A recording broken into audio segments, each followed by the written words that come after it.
Tara, samahan mo ako magluto nitong masarap na yum chow. Papakita ko sa iyo kung ano-ano mga ingredients at paano ito lutuin.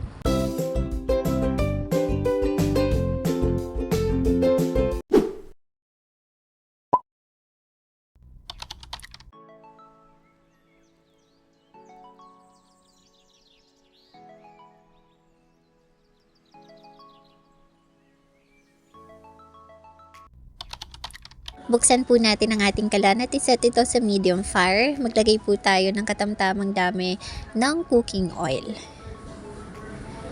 Umpisahan po nating i-fry itong 4 na pirasong itlog. Ganito po natin siya gagawin. Gagawin natin siyang scrambled. Mix lang po natin. Tapos iset aside lang po natin ito kahit huwag na nating tanggalin sa kawali. Una po nating isute itong ating bawang. Haluin po natin itong mabuti. Next, ilagay na natin ang ating shrimp na binalatan na natin at hiniwa sa 3. Tapos haluin lang din po natin. Ilagay na po natin ang ating black pepper pampalasa. Tapos ang ating magic syrup. Tapos haluin lang po natin ito. Next, ilagay na natin ang ating liquid seasoning pampalasa. Tapos haluin na po natin ito kasama yung itlog. At this point, pwede na nating ilagay ang ating kanin. Tapos imekos-mekos lang natin ito sa lahat ng mga ingredients natin na pinagsasote at pinagpiprito natin kanina.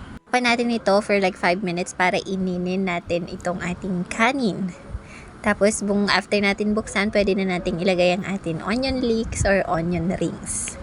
Ito na yung parang toppings niya. After that, halu-haluin lang po natin ito.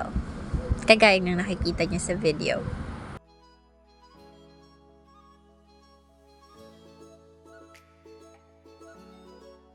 Voila! Narito na po ang ating final product. Sobrang sarap po nitong pang-almusal. Syempre, sobrang yummy nito. Lalo na kung meron po siyang kapartner na danggit.